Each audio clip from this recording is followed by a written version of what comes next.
Hi, everybody. Hope you're all doing well today. So we're going to be introducing another new play that we haven't looked at before, Antony and Cleopatra. As always, the monologue is in the description below, so take a moment to pause me, read it, and then come on back. So, Antony and Cleopatra is a sequel of sorts to Julius Caesar.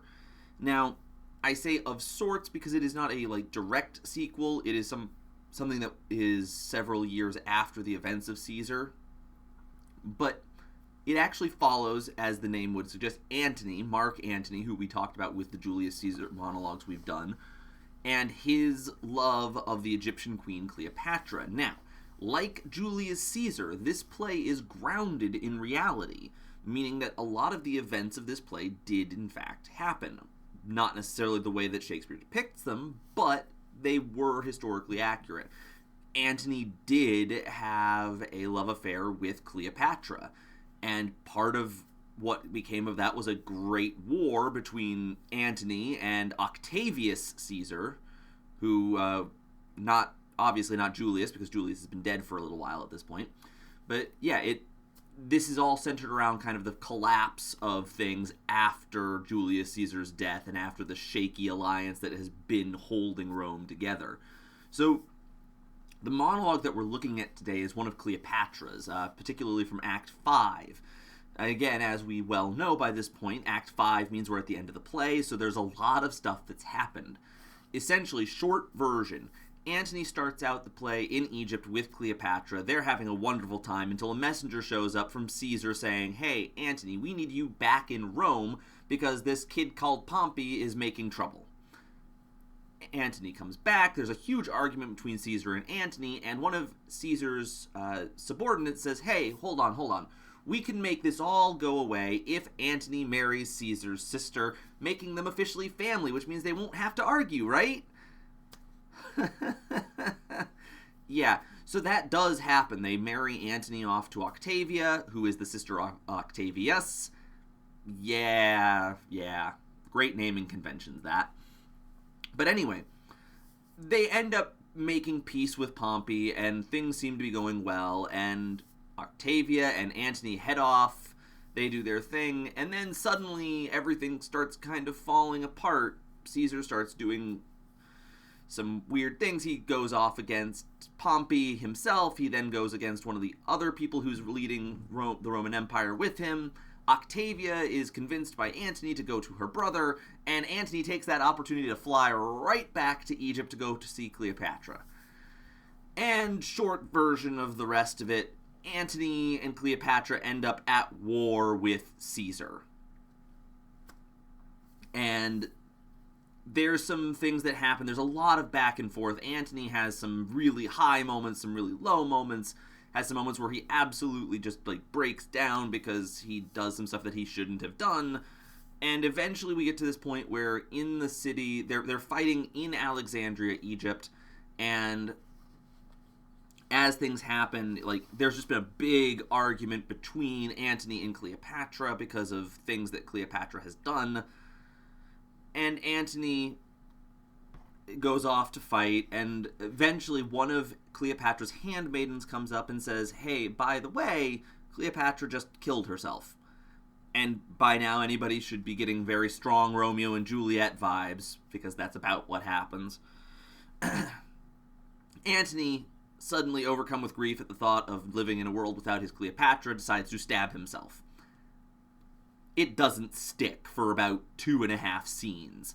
I just watched this show last night. The National Theatre in London had their production up on YouTube up until today, unfortunately, so I can't tell you to go watch it. And, he stabs himself and then is bleeding out for 3 scenes. It's kind of ridiculous, especially with the amount of blood that they put on him in that production.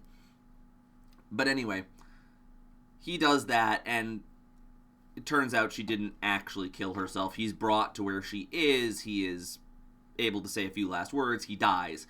Then Caesar comes to Cleopatra and sends somebody and says, "Hey, look, Cleopatra, I will treat you very well. You just have to surrender. Give up, and everything will be great." Well, another person comes in and says, "Yeah, about that. Caesar is probably going to parade you through Rome as a captive because, that's what they do. Remember Titus? We talked about that when he parades Tamora, queen of the Goths, through. Same basic concept, just different Roman. And so Cleopatra, rather than going into that humiliation of being paraded as a captive, decides to take her own life. And what she does is she actually gets an asp. Now, an asp is a type of snake. It's spelled ASP, by the way. And it's a very poisonous snake that is local to Egypt, native to Egypt, that's the word I was looking for. And essentially she takes it and allows it to bite her, which is how she dies.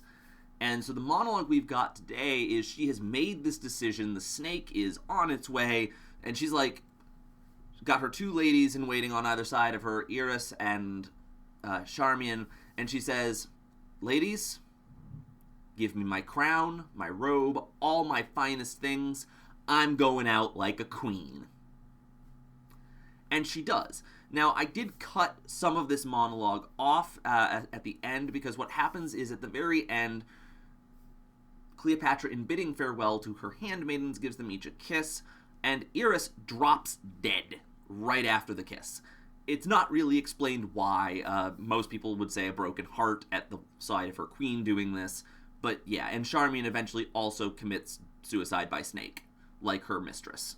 So let's take a look at Cleopatra's final words. So in this monologue, I do want to point out she has made the decision. The love of her life is currently dead, has been for about a scene now. She knows that if she doesn't do this, she's going to be paraded around as a prize in Rome.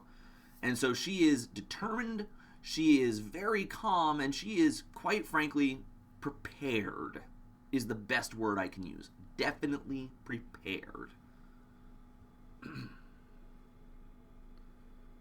Give me my robe. Put on my crown. I have immortal longings in me. Now no more the juice of Egypt's grape shall moist this lip. Yeah, good Iras, quick. Methinks I hear Antony call. I see him rouse himself to praise my noble act. I hear him mock the luck of Caesar, which the gods give men to excuse their after wrath.